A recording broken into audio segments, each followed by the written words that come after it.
Welcome to Zero Knowledge, a podcast where we talk about the latest in zero knowledge research and the decentralized web. The show is hosted by me, Anna. And me, Frederick.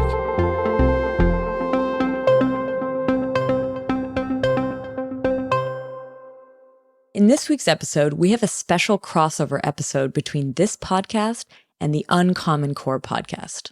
Hasu, Tarun, and I will be discussing the emergence of governance tokens and share a play-by-play recap of the Sushi swap saga to date.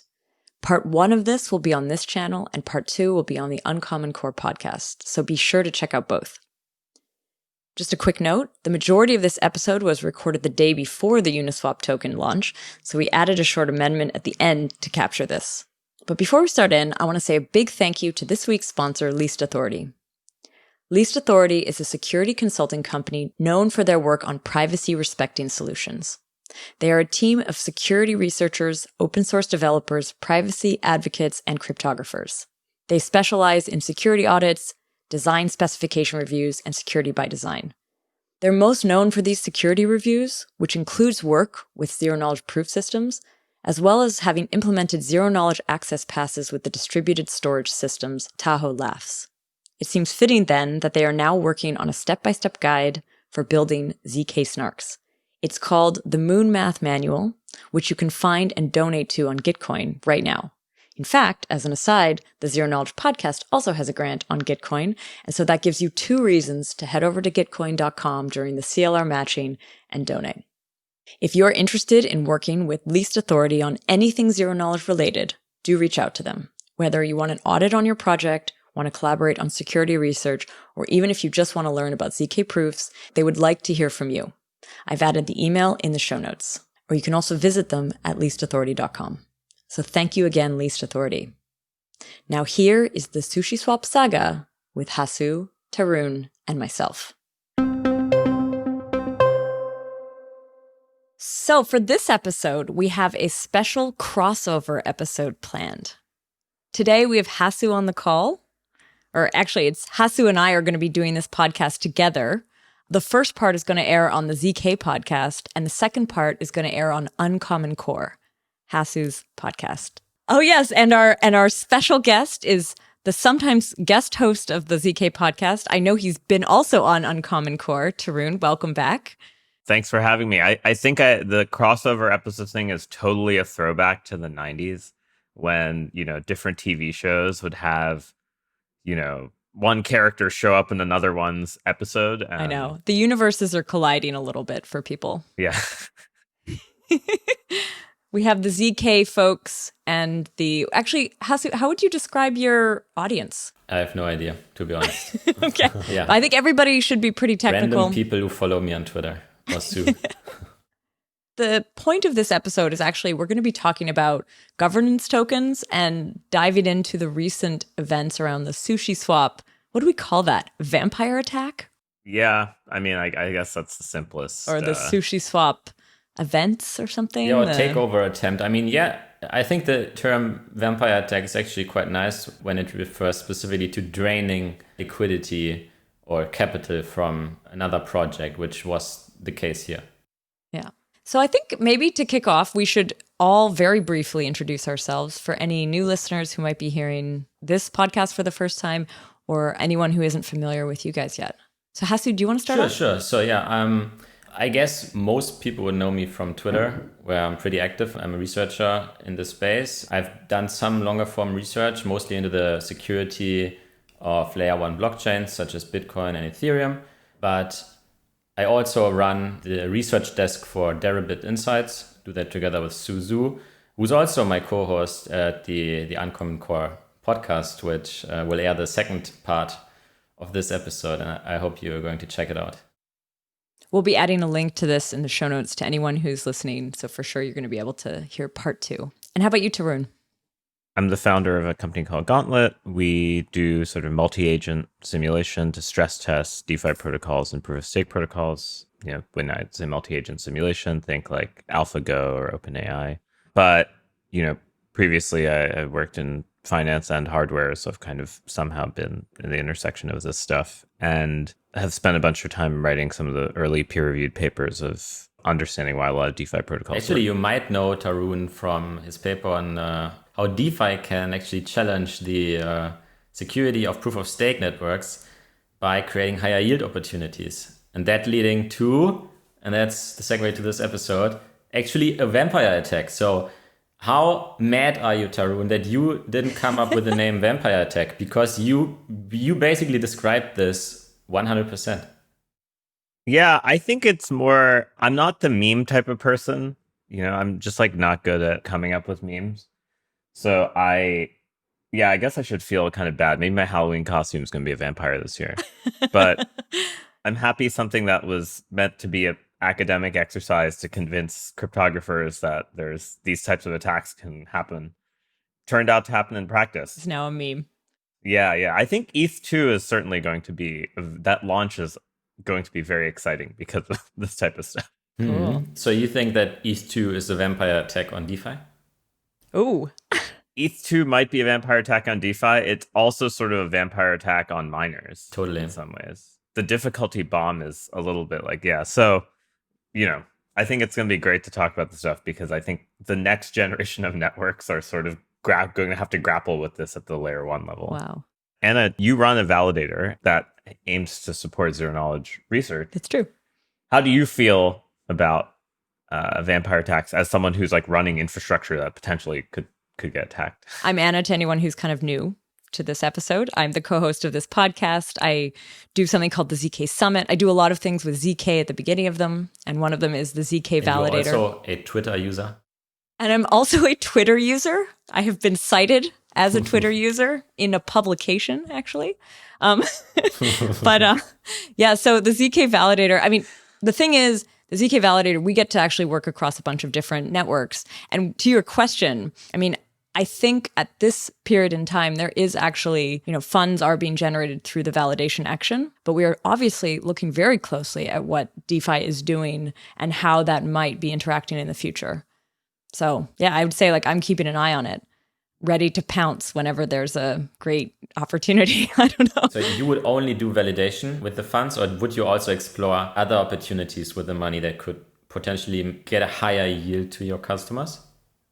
Yeah, so here's the thing with the validator that I'm doing is actually like we have no tokens, basically no tokens of our own. We're a community funded, like all of the funds are generated through the commission from the validation for other people. So like in a way, I mean, if we find opportunities where people can actually potentially validate or do something like validation through us, and we can use some sort of commission to fund the zero knowledge research advocacy and all of the work that we're doing around that, then we would. And we assume that the people who are staking to us on some networks, if they happen to have other kinds of tokens, they might be interested in also supporting it there. So I don't necessarily see it as like a deep threat, but it's going to be interesting to see how it evolves. Anyway, that's our intros. But let's move on to the main topic of this episode, which is going to be about governance tokens and specifically the Sushi swap attack. So let's first define governance tokens. Maybe Tarun, you want to do that? Sure. Yeah. So I think the correct way to think about governance tokens is imagine that you own equity in a company and, it's like shares in a company like stock. What do you do with your stock? Well, one is you hold it and hope for a number go up.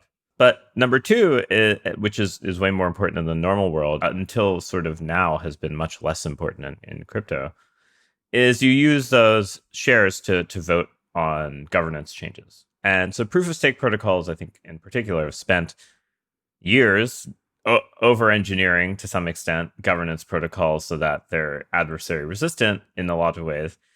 But no one uses those protocols or votes in their governance. Like barely, there's like just no usage. And so you didn't really see many people actually exercising those votes. Governance tokens, however, in DeFi correspond to smart contracts that are acting as banks to some extent, giving users equity in the protocol. And that equity, these tokens it gives out, allows you to vote on parameter changes. So you can vote on changing the interest rate curve. You can vote on changing the emissions, how fast it gives out equity. You can vote on what types of collateral are allowed to be used. And these governance tokens, unlike shares, unlike a stock, let you vote on code that gets executed. And so this is, the first people in the cryptocurrency space to really talk about this were probably Tezos in 2014 or 13, and their system can execute this. But no one really cares. There's a very small set of voters and very small set of proposals in proof of stake governance, because a lot of proof of stake coins are their own governance token. And what we found is that in DeFi, because people are voting on cash flows, whether explicitly or implicitly, and the implicit is usually because no one wants to be called a security. And so if you say that these tokens have rights to cash flows or securities automatically, so you say they're valueless tokens that only are used to change parameters and vote on changes to parameters to these protocols. But a lot of them, I'd say, let you execute changes in code. And why this is sort of revolutionary versus evolutionary is, in the normal market, if you own, 10% of Goldman Sachs shares, and you want to say, hey, Goldman, I want you to do a buyback because this share price is too low. I want you, the company, to go buy stock on the open market, increase the price. You have to propose a new board of director, like a new director for the board. You have to get people to vote that director in. That director has to go convince the company and the CEO and management to go do a buyback. And then they have to do the buyback. That process can take forever and involves a lot of politics. Whereas with governance tokens, people can just vote based on the amount of tokens they have on doing a buyback as a piece of code. And then once the code is voted on, it gets executed. And it's a much more efficient way to do certain types of processes that exist in the normal market. But governance tokens in this context, they're not pure, like you just sort of said that. It's like they're not actually valueless. Yeah, I mean, that's an SEC avoidance I've mechanism. never understood this meme that governance tokens are valueless, because if you have a token that can vote to direct yourself dividends like a stock, then it's of course not valueless, right? But the sum of all these governance tokens is actually all of the future revenue of the protocol.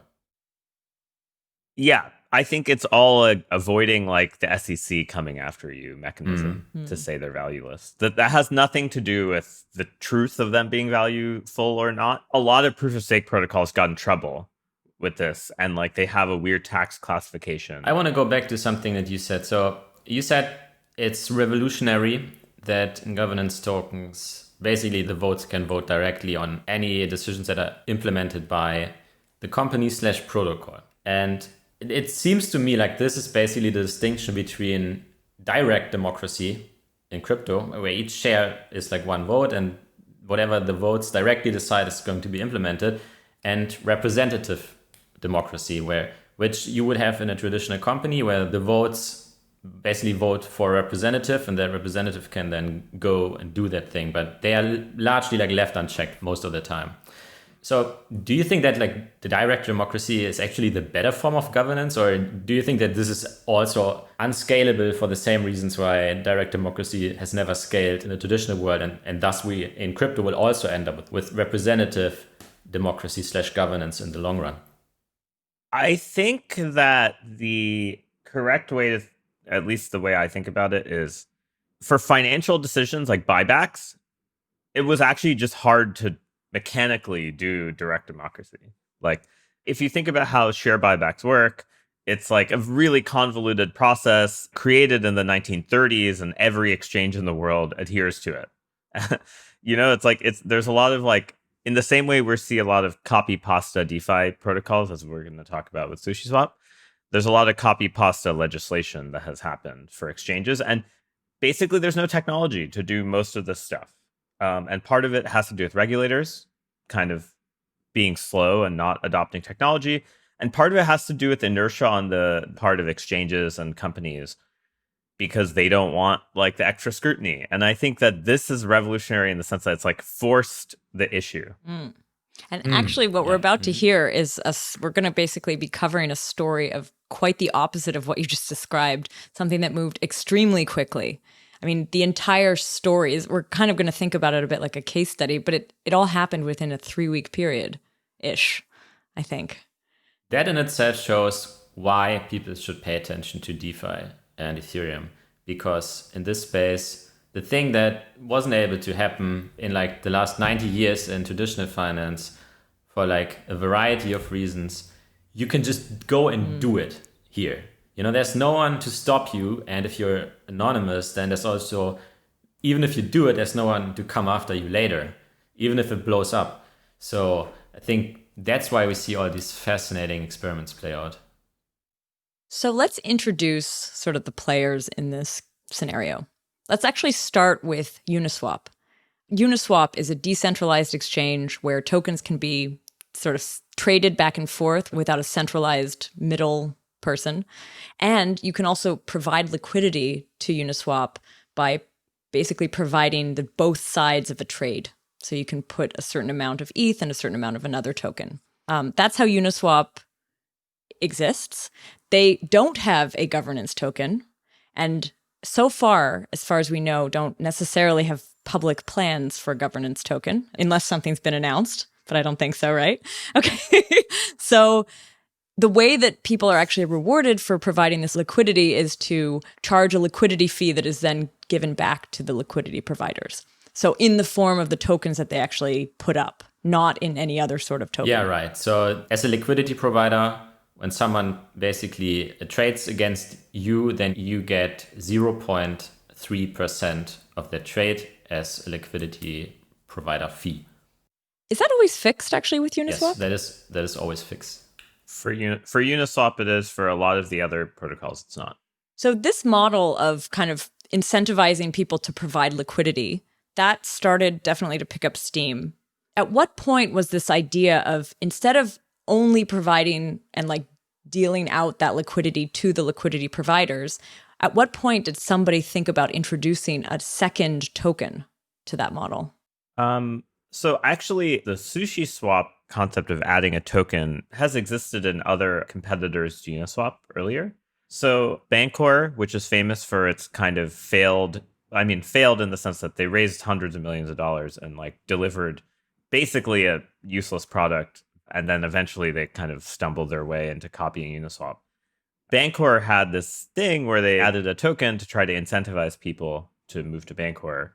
And the idea is that one of the kind of very weird properties of these Uniswap types of automated market makers, they're called constant function market makers. And the reason for that is on each trade, you preserve an invariant, which is that you have to keep a certain function constant.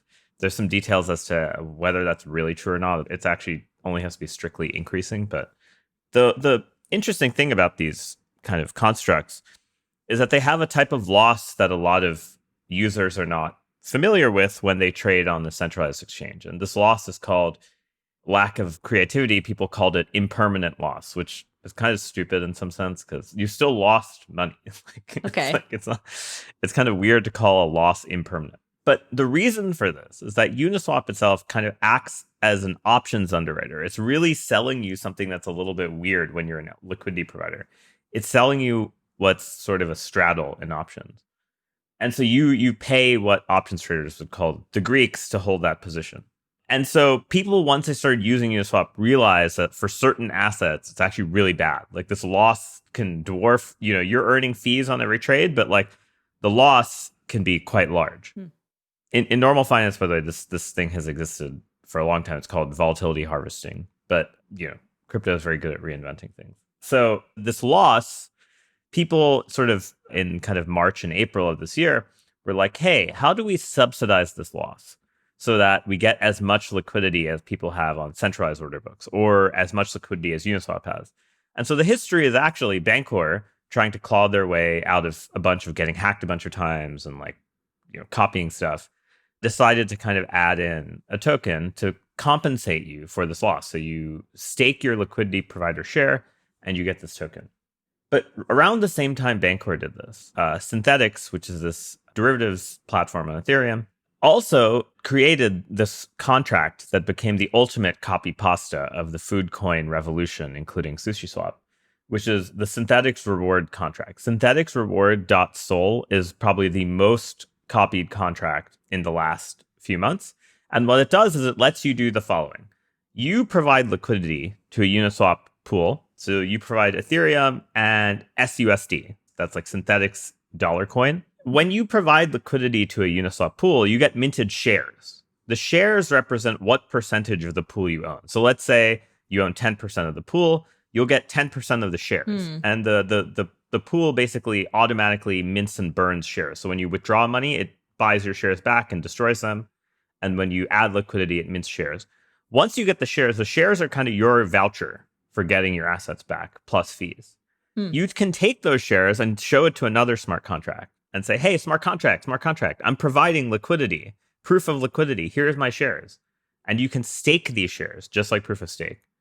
And when you stake these shares, the other smart contract will reward you. And the idea is that protocols can pay you for providing liquidity, almost like market maker rebates in centralized exchanges, by you staking your liquidity provider shares. And so that whole rigmarole was invented by Synthetics. And then a bunch of other protocols started trying to, because Synthetics very successfully was able to bootstrap a stablecoin that has no reason to actually stay at $1 out of convincing enough people to join the system. And basically all the elements for the Sushi Swap drama have existed actually since March or April. It's just that people didn't kind of put the social puzzle together. And I think Compound making liquidity mining and yield farming a meme led to, combine that with the fact that all the contracts exist, led to the Sushi Swap. One thing I just want to add is the Synthetics contracts have gotten to the point where it's almost, if you don't leave in the comments in the smart contract that's written by Synthetics, everyone will think you made it up. Why? It's like a proof of authority type of security. Like, oh, you wrote your own LP share staking thing?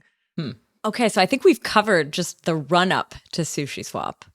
So let's talk about how this project first appeared. So it wasn't the first food-based project or a project named after a food.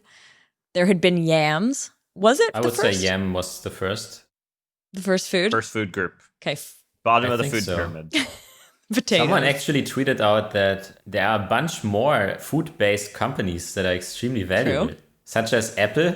And there were Dairy two Queen? more, but I forgot about them, unfortunately. Burger King? I don't know if Dairy Queen's particularly valuable. True. The point to this was that they were specifically not food companies. I got it. So, Like tech companies with food names. So naming apparently projects after food has a rich history with some very successful outliers. So, we could talk about Yam for a second here. So the way I understand it, it's basically a fork of Ampleforth, which is basically a money coin with rebasing mechanism. So that means instead of the price going up and your account balance of that particular coin staying constant, they do the opposite. The price stays constant, but your account balance constantly fluctuates. And sane person could ask, why would you possibly want to do that? It has no benefit, but nobody in the world is used to this sort of user experience when dealing with money. And, the response would be, it makes zero sense. The point is to deliberately confuse basically investors, you could say. So there's not really any point to it. But so Yam did this and a bunch of other things. And they utilized the Synthetics staking contract. At least I think it was Synthetics. Yeah, they copy-pasted comp governance, Ampleforth, and Synthetics. Sorry, I love the phrase copy-pasta because we're talking about food coins, but I just mean copy-pasting contracts. Totally. Yeah, so those were actually the recipes. So you had Ampleforth, you had synthetic staking, and you had comp governance. So this was the idea of having a kind of coin that has these attractive to some parts of the market, elements of a Ponzi scheme, which is Ampleforth. And you have this thing where the community owns all the coins. There's no pre-mine and you can govern it yourself via governance. And where you can farm it via the Synthetics contract. So it combined these three very attractive, very successful components into something new. And I think the demand to farm this asset via the synthetic staking contracts was insane, right? Within the first 24 hours, over $500 million went into these contracts. that hadn't been audited. So it was basically brand new project that did not afford, because of the fair launch also, did not afford to get an audit. And that's how it basically kicked off, right? The hype around Yam. But the hype around Yam didn't last particularly long. I remember it being about 24 hours before the sort of bug vulnerability was discovered and people, I guess, started to like take all their money out if they could. What was the actual bug? What was the thing that broke Yam? And I know that the project is still alive, so maybe it's not actually broken, but what broke it then at that launch? I can take a shot at explaining it. I think the rebasing mechanism was broken. It minted too many new coins. And the problem was that some of these coins were actually minted in the Yam treasury, which is like a place that governance can control. But the thing is, because so much of the supply was actually in the treasury, it couldn't vote for getting it out of the treasury. And that's how basically a lot of, like, all the supply got kind of messed up. And that's why they basically had to go back to the drawing board. So that's how I understand it. But I do think of it as sort of a precursor to Sushi Swap because it was this like extremely exciting moment where this thing comes out and everybody jumps on it very quickly. And I think if we now turn to the Sushi Swap launch and like how that like within, I don't know, 2-3 days generated such excitement, it has sort of a parallel. It seems similar.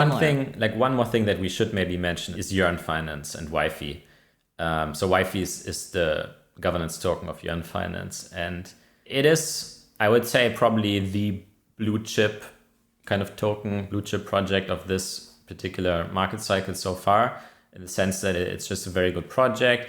And it has performed incredibly well since launch. And like a lot of people have missed out on this because it went so far so quickly. And there was just a lot of regret in the air. Like everyone you talked to was like very regretful about kind of missing the run up on Wi-Fi. So they were suddenly, that increased the risk tolerance a lot, right? So there was a lot more to get in early. Basically FOMO to get in early on any kind of new project. Like, how did Sushi Swap actually start?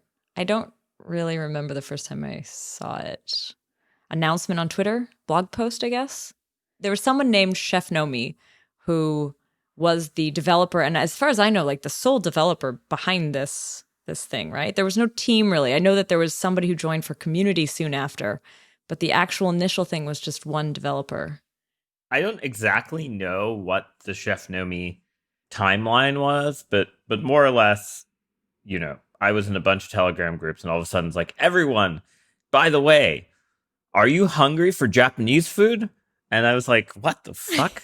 And then I like looked at the site and I like, this thing is a fucking joke. It's just like, we have the finest omakase that you can make with your LP shares. Like the entire thing was like reading, like there's a menu.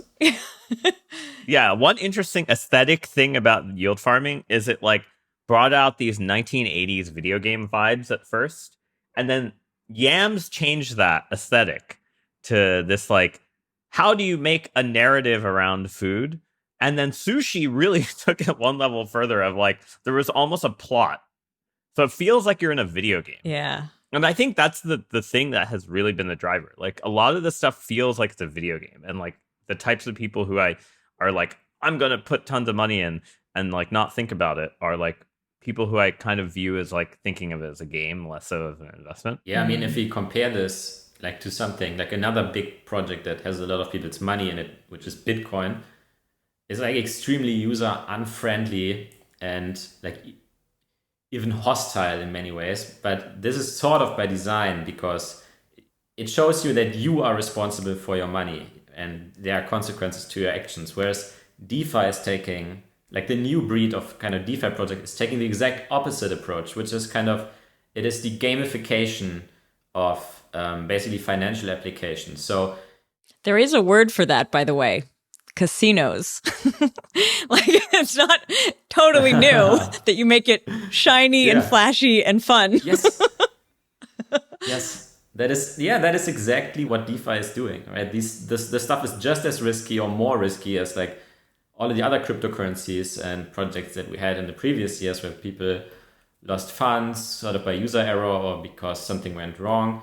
But people feel a lot better about putting their money, the same money, into stuff that looks very cute and gamified. Totally.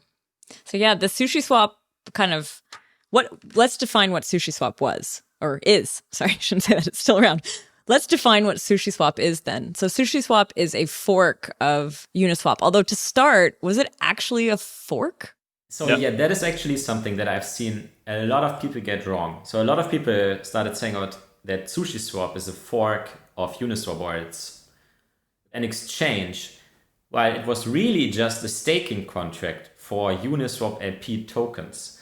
And that's why so many people were confused. So why is Uniswap's volume going up? Why is the total value locked in Uniswap going up when there's this new competitor? How does this make sense? And the reason is that all of the money, quote unquote, in SushiSwap was actually in Uniswap, because SushiSwap was just a place to stake your Uniswap LP tokens. So Uniswap actually saw a huge boost in capital and in trading volume from SushiSwap. That's what happened initially.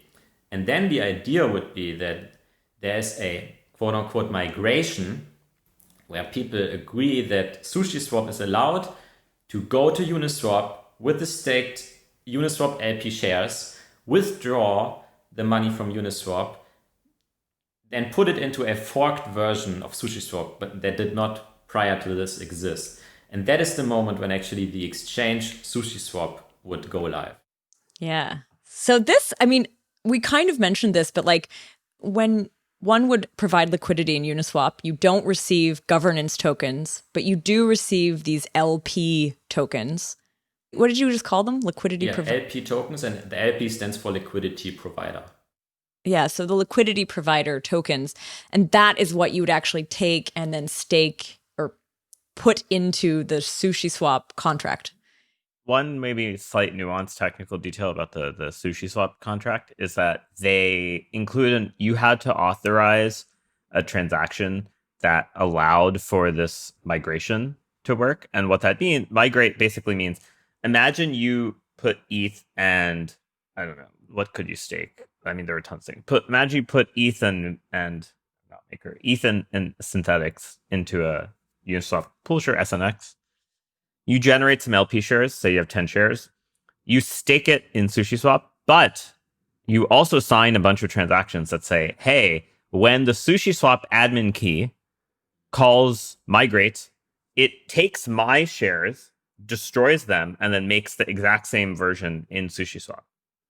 And you sign a transaction that allows that, which is a slight difference in normal staking where you just get paid and it doesn't take mutation rights, like mutability rights on your LP shares. So that mutation thing is quite different than the normal staking. That's where the vampiric part comes in on a technical level. It's very good that you point that out, because usually Uniswap could not take the capital from your LP shares and migrate them somewhere else, right? So that is something that you signed exclusively with SushiSwap. It's a little bit like investing in an activist hedge fund. Yeah, in a sense, yeah. So once this liquidity provider, someone with LP tokens, had moved or put their LP tokens in the SushiSwap contract, they started to receive, what did we call them? Sushis? Sushis. So the sushi token. I say this like it happened so long ago. Anyway, but we started to receive sushis, or one would start to receive sushi token. That would then, they could actually take that out at any point and sell it if they wanted to. A small marketplace, or actually, I guess a pretty substantial market, bloomed out of that. It was the most traded token, the highest trading volume token in DeFi for the initial 3 to 4 days. And at the time, I guess, you have this brand new token that's kind of being dumped on the market. Who's sitting there being give it to me at $10? So there's a bit of a really amazing game that goes on in almost all of these things that's recursive, which is every one of these launches realized that once you're paying people for all this liquidity, they need somewhere to trade it. But there's nowhere to trade it. There's no, Binance isn't going to list you, Coinbase isn't going to list you. What you do is you give people a bigger bonus for minting Uniswap LP shares of that token to ETH or that token to USDC. So basically market making the token against other existing coins such as ETH or USDC. And that's how they provided the liquidity for those people who were trying to sell it. Oh my God. Yeah. But I mean, you have to go a step further and realize that we talked about impermanent loss, right, on Uniswap. And when you provide a token like ETH or USDC and then provide Sushi against that, then, I mean, Sushi is a token, you have no idea where it's supposed to trade, right? At any moment, it could like go 5x or it could lose 95% of its value. And when that happens, you're actually stuck with basically the worthless token of the two. So you incur a lot of impermanent loss. So nobody would really market make these tokens, these super illiquid tokens, if they wouldn't get a large extra incentive in the form of even more SushiSwap tokens. And that's why you would earn like 100 Sushi tokens in a regular staking contract, and at the same time you would earn 1,000 Sushi tokens in the LP contract if you put it there. If you had put your LP tokens over, were you still actually generating any of the like liquidity provider fees from Uniswap at the same time? Yeah, you were still a Uniswap LP the entire time. I don't know if you can tell, but I did actually experiment a little bit with this, but not clearly didn't fully understand everything that was happening. Also was not very much money. So one of the great memes that the Link Marines have come up with for this idea that, hey, you're providing liquidity to this for this new token and ETH, and then all of a sudden the token price crashes and you hold a huge amount of losses, is the rug pull. Getting the rug pulled under you. And there's so many ridiculous memes I've seen of like Pepe the Frog having like another Pepe the Frog like pulling the rug under them. And it's like, I mean, the level of like artistic creativity that's gone into these things might surpass anything I've ever seen in crypto. I mean, it's like truly the memes have made their own economy. Yeah, and I mean, it goes back to this kind of gamification of any kind of financial application, right? Because it's not fun to incur like large amounts of impermanent loss to your LP shares, but it's fun when you can tweet that I got rug pulled. Yeah, exactly. So I generally think it makes you feel better about yourself when you have these kind of memes to fall back to. I mean, so there was this one kind of tweet or narrative that I remember like about 3-4 days after this launched, which took it in sort of a different direction, which was this idea that Uniswap was a VC-backed kind of, even though it's such a new project, it was like the man that like the community needed to take down. And that by using SushiSwap, you were making the community-driven version, and you were actually like taking the funds away or taking the power away from the VCs. What did you think about that? All I have to say is this is a nonsense assertion. Uniswap is the only public good that exists in Ethereum, like other than the chain itself in some ways. The liquidity providers get all of the revenue. Like there's no company getting the revenue, right? Like Uniswap, like it just boggles my mind that you've convinced yourself that like you need a community, which ended up being an exchange owner and 8 other people as like the owners. Yeah, I mean, you can really, like an image that I like to draw is imagine you live in a city and there's like a public park that everyone can use, okay? And then there comes a group of activists who basically take over the park, say we are taking it away from the man, we are giving it to the people, but they create like fences all around it and they charge $5 entry. Because that is exactly what SushiSwap is. They take Uniswap, they make it worse, they charge money for it. But the beauty of such vampiric capitalism is that there's always another Japanese food, aka sashimi swap, which eventually kind of took a ton of liquidity or from sake swap. And then sake swap. Yeah, there were like a bunch more. Kimchi swap, I think I saw as well. But that one had a bug. Oh. Kimchi swap had a bug and people got very hard. Going actually back to the example with the park. So let's actually say there was someone who made fences all around the park and started charging entry. So it's not all stupid, right? Because privatization is actually a valid strategy, a valid solution to many strategic problems that exist in the real world. So because once you have someone making money from that park and people paying money to enter the park, you actually have someone who is in charge of the park, who is the sole owner of the park and who is incentivized to make the park better, to guess like what might the people want to do in my park, what kind of food can I offer, what kind of drinks, what kind of activities, to make sure that the park is kept clean, right? So that is really the idea behind adding ownership tokens or governance tokens to a project, because it basically attracts people who care about the project and who want to make it better. So that is what I would say is the bull case for any kind of governance token in crypto. So, like, the migration originally was planned for 2 weeks after the project launched. I remember that. And then at some point, the migration date got moved up.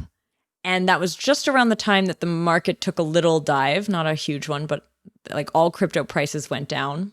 And that day, Chef Nomi started to sell some tokens, some sushi tokens for ETH that it seems like the community was not entirely aware he had access, or he or she had access to, or full access to, because there was never really talk about this pool of tokens.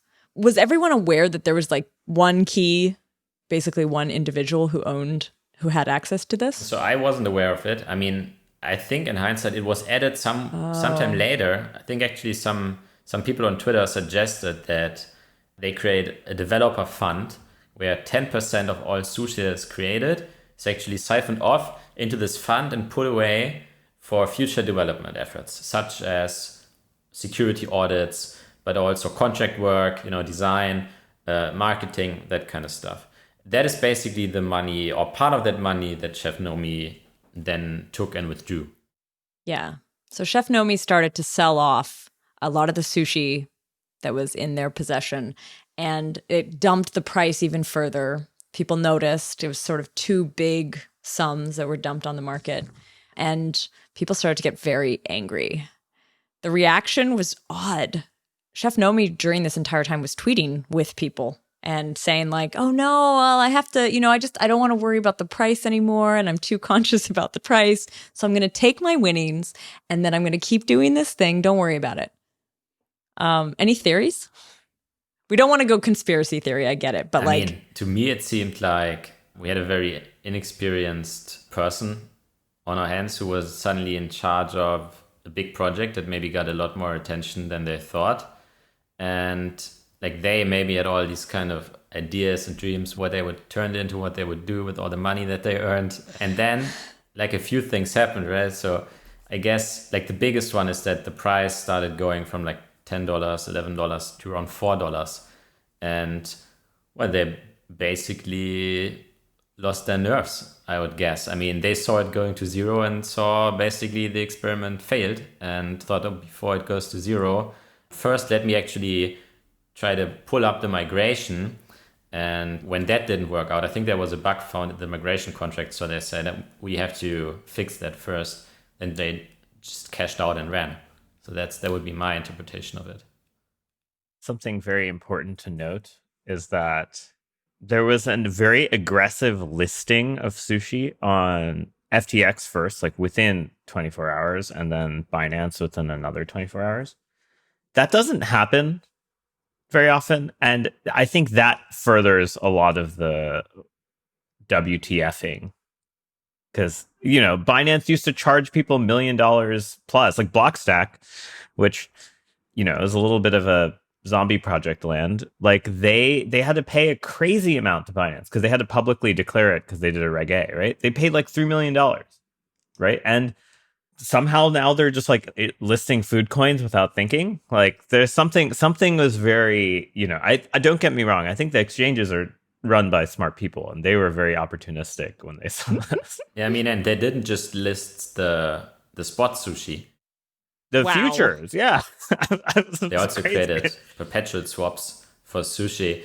I mean, so like this is the kind of like for years, Ether didn't even have like perpetual contracts on like the largest exchanges. So, and I mean, some of the coins actually in the top 10 don't have perpetual swap contracts on these exchanges. And then you get a token like Sushi, which gets a perpetual swap contract on the first day. So you really have to go and think, so why did this happen? And so the idea was, or like what many people suspected, and there was actually a lot of evidence for this as well, is that Alameda is basically, I don't know if like FTX is like a subsidiary of them or whatever, but they are basically a market making firm, trading firm that have a lot of capital, and they were most of the liquidity in Sushi Swap. So they basically went and put their power behind this project and their capital, and they just farmed it, right? But when you farm a lot of a token that is very new and it doesn't have a lot of organic demand, then what happens if you try to sell even like 10% of your tokens? Then you would just crash the market to zero, basically. So they knew that they couldn't sell their stake, at least immediately. So they would have to sell it. Well, they were selling it, and the price dumped to 50 cents, right? From like $5. And then, remember on day one, it was like, there was like $60 million from like 3 addresses that in Nansen, for instance, you can see are tagged as Alameda. And, which is a lot of money for an unaudited smart contract. And now no one seems to blink an eye at doing that. But, you know, there was a lot of money in there. And they were farming like 80% plus of the 80%, Sushi. Wow, okay. That's even more than I thought. In the like first 24 hours, before all of the like kind of dumb fund managers just were like, oh, Alameda's doing it, we'll do it too. Yeah. Which is like, I think my messages were filled with people like, hey, what's the Sushi thing? I heard that the Alameda's going in it. Should we just go in and size? And I was like, what? Yeah. But in the beginning, they were farming like most of it. But the problem is they started selling it. The thing is, you're incentivizing people to take this impermanent loss by having them stake their LP share to like make sure there's a market for it. But they were really crashing it. And then the future comes out. So. Yeah, exactly. Yeah, that's what I was going to say. So you really can't exit that position in a normal way. But what you can do if you're an exchange, and I mean, I think FTX is partially owned by Binance. Yeah. Or fully owned? No. So they actually have like a hotwire to Binance as well, right? So what Binance and FTX both did was list the token, and all this, yeah, like you can assume that like all of the sales side of the order book was probably FTX or Alameda selling their own tokens. The entire sell side of the futures order book was Alameda hedging their long position in Sushi. So they really did this as a way to offload their Sushi tokens to their customers. Yes, it is crazy. There's a reason there's a lot of regulation that exists in non-crypto land of like exchange owners shouldn't be prop trading on their own exchange, which happened in the early electronic markets. BATS, which is the third largest US exchange, was made by high-frequency traders as a way to compete with NASDAQ and NYSE. And FTX is very, don't get me wrong, FTX technologically is by far the best exchange. Like the other exchanges are boomer finance. But FTX is probably, I would say, of the caliber to know what they're doing. And they also saw this opportunity to like take away liquidity from Uniswap, which had been starting to eat away at a lot of exchanges, right? Like the thesis is the following. There's the big cap crypto, so ETH, BTC, going to be dominated by Binance, Coinbase, Kraken, whatever. There's the mid cap of like, 100 million market cap to $1 billion. That's going to be dominated by the FTX of the world. People who provide really good technology for trading shitcoins. It's not going to be provided by someone with like a terrible API that doesn't respond correctly like Binance. And then there's the really low cap, the long tail, as Uniswap users would call it, of like assets that like, who knows if like people want to buy my like Supreme sneaker NFT tokenized, but I can make a Uniswap market because it doesn't really cost anything and people can go buy it. And this fat tail thing, this food coin and the precursor to SushiSwap made the like long tail seep into the mid cap, where like you can have a Yam coin that reaches the $100 to $500 million market cap range. And all of that liquidity and all of that trading is not at Binance, it's not at FTX, and it's not at Coinbase. It's all on Uniswap. That's scary decentralized exchanges. So they're very much incentivized. And they're also not idealistic in the way that I think a lot of the developer side is, and they think about adverse selection. They're much more incentivized to try to do these vampire attacks, especially as the market caps go up and the volume goes up. Yeah, so something maybe to mention is that in the weeks before SushiSwap, Uniswap actually had some of the highest trading volume in all of crypto. So they actually had higher trading volume than Coinbase. Not just Coinbase Pro, also like Coinbase and Coinbase Retail combined. So they actually had insane trading volume, right? I think that many centralized exchanges were generally like shit scared about them and still are today.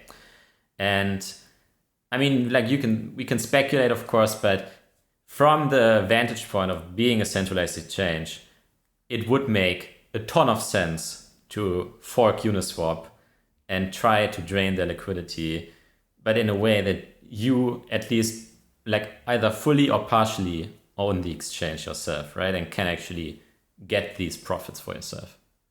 So let's talk a little bit about the aftermath of this. Like, I think we're still at the point of the exit scam right now, and people are freaking out after Chef Nomi has left, right? We haven't actually done the migration yet, like just in terms of our narrative. Okay, yeah. In case you're wondering, Anna's going to make a movie about this. No, I'm kidding. Who will play the chef? Just more like I would. She's like the narrator in like like the movie. I'd watch it. Sure.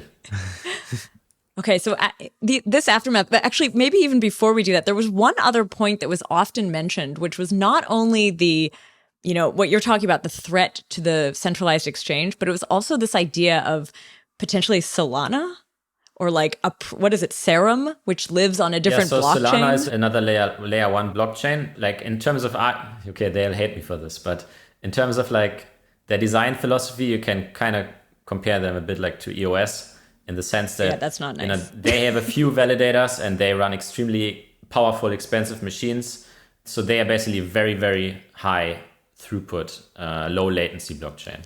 And they had on top of them Serum built. Like there's a dApp or something that lives on their blockchain. And there was some talk, and I guess that never happened, but there was some talk of like migrating Sushi, and this I didn't actually understand how this would work, but like when the migration would happen, they would actually happen on this Serum. Yeah, would basically fork it and create basically a fork of SushiSwap on Serum.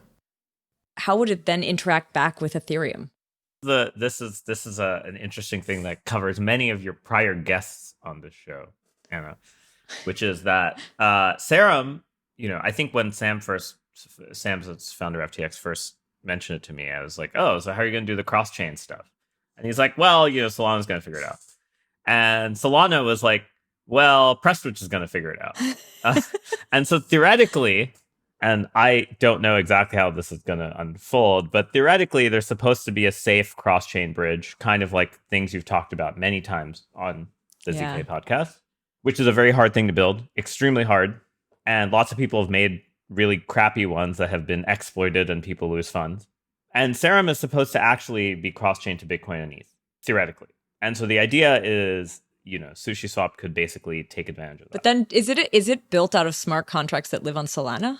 It's built off smart contracts that live off both Solana and ETH. Okay.